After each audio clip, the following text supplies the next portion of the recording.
साथियों, जिस तरीके से एकनाथ शिंदे जी अपने आप को महाराष्ट्र में एक राज्य का नेता के रूप में स्थापित कर रहे हैं और सामने भारतीय जनता पार्टी के स्थापित नेतृत्व को चुनौती दे रहे हैं, सामने अगर कभी संभव हुआ तो अकेले पूरे महाराष्ट्र में भी चुनाव लड़ने की उनकी तैयारी देखी जा रही है।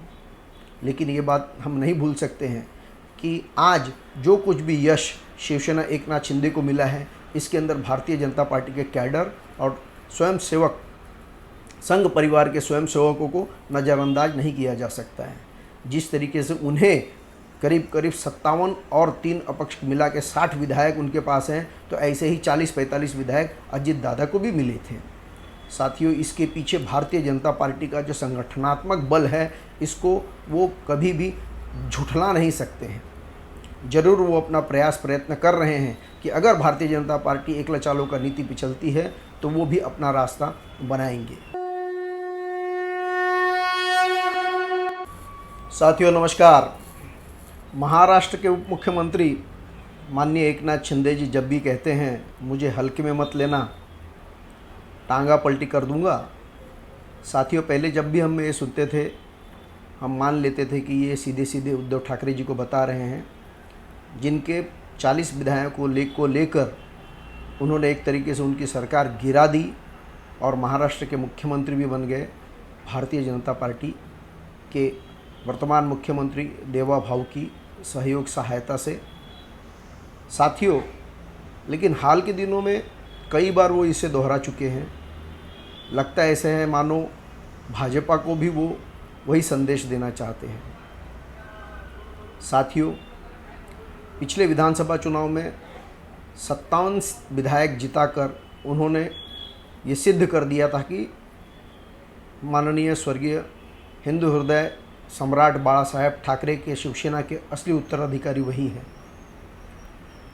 उद्धव ठाकरे के मुकाबले में उन्होंने कई अधिक विधायक चुन के लाए थे।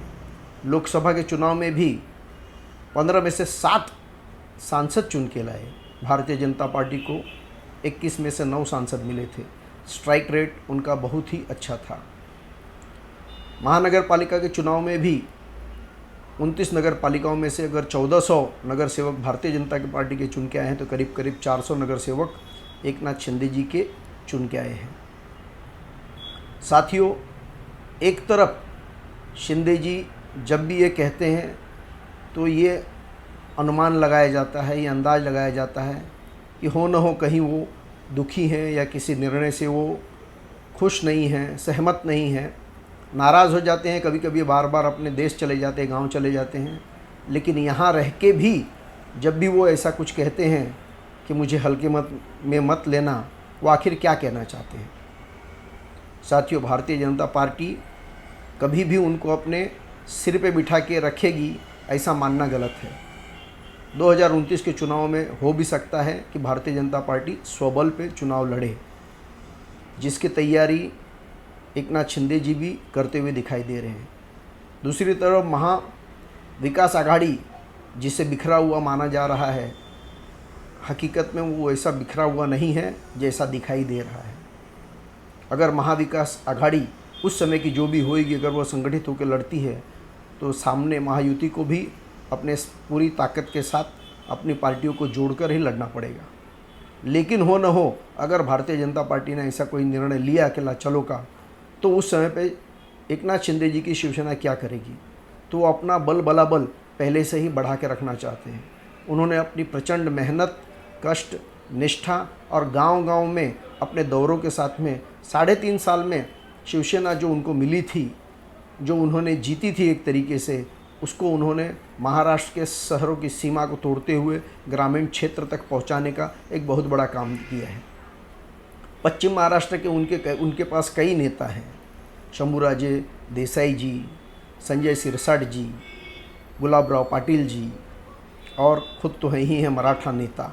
उनके पास कुल मिलाकर बहुत सही समीकरण बनता है महाराष्ट्र में एक मराठा नेता बनने का, जो जगह समझ लीजिए एक तरीके से रिक्त होती हुई दिखाई दे रही है। साथियों, अपनी इसी ताकत के बल पे उन्होंने अपना एक अस्तित्व महाराष्ट्र में ज़रूर कायम किया है और एक तरीके से भारतीय जनता पार्टी की स्थापित नेतृत्व को कभी कभी चुनौती देते हुए भी दिखाई दे रहे हैं। क्या उनका ये कहना कि मैं टांगा पलटी कर दूंगा, मुझे हल्के में मत लेना, क्या इसी ओर इशारा करता है? उनके चिरंजीव डॉक्टर श्रीकांत शिंदे के चुनाव क्षेत्र से ही भारतीय जनता पार्टी के महाराष्ट्र प्रदेश के अध्यक्ष माननीय विधायक रविंद्र चौहान जी आते हैं। रविंद्र चौहान जी ने जिन्हें इन्होंने एक तरीके से प्रदेश अध्यक्ष की जगह पे प्रवेश अध्यक्ष तक कहना चालू कर दिया था। जिस तरीके से उन्होंने अपने प्रभाव से अध्यक्ष बनने के बाद में भारतीय जनता पार्टी में प्रवेश की एक झड़ी लगा दी थी।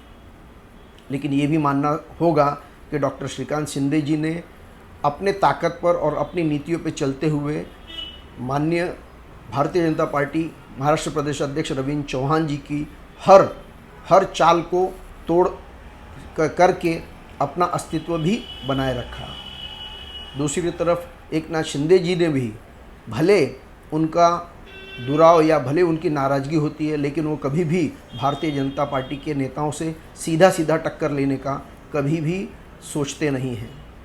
वो बार बार दिल्ली का भी दौरा करते रहते हैं। भारतीय जनता पार्टी के राष्ट्रीय नेतृत्व के साथ में वो अपना समन्वय बना के रखते हैं।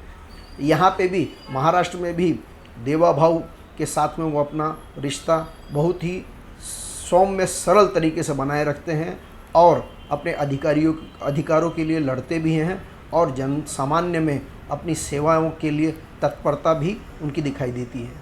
साथियों, एक तरफ जहाँ ठाकरे परिवार अपने आप को जनता से काट कर अपने आवास तक मर्यादित रहता था, माननीय उप मुख्यमंत्री एकनाथ शिंदे जी ने अपनी सहज संपर्क और सहज अवेलेबिलिटी को देखते हुए वो बारंबार किसी भी जनता की आवाज़ पे हमेशा उपलब्ध रहते हैं। श्री एकनाथ शिंदे जी की खासियत ये रही हुई है कि जब भी कभी उन्हें मौका मिलता है तो वो जनता के बीच में सहज रूप से उपलब्ध होते हैं। जनता भी कोई अगर अपना प्रश्न उनके पास लेके जाना चाहती है तो उनकी व्यवस्था सदैव सक्रिय रहती है कि आने वाले को सही समय पे कम से कम उनका जो कष्ट कठिनाई वो सुना जाए और उसका त्वरित निदान दिया जाए। साथियों, जिस तरीके से एकनाथ शिंदे जी अपने आप को महाराष्ट्र में एक राज्य का नेता के रूप में स्थापित कर रहे हैं और सामने भारतीय जनता पार्टी के स्थापित नेतृत्व को चुनौती दे रहे हैं, सामने अगर कभी संभव हुआ तो अकेले पूरे महाराष्ट्र में भी चुनाव लड़ने की उनकी तैयारी देखी जा रही है। लेकिन ये बात हम नहीं भूल सकते हैं कि आज जो कुछ भी यश शिवसेना एकनाथ शिंदे को मिला है, इसके अंदर भारतीय जनता पार्टी के कैडर और स्वयंसेवक संघ परिवार के स्वयंसेवकों को नज़रअंदाज नहीं किया जा सकता है। जिस तरीके से उन्हें करीब 57 और 3 अपक्ष मिला के 60 विधायक उनके पास हैं, तो ऐसे ही 40-45 विधायक अजित दादा को भी मिले थे। साथियों, इसके पीछे भारतीय जनता पार्टी का जो संगठनात्मक बल है, इसको वो कभी भी झुठला नहीं सकते हैं।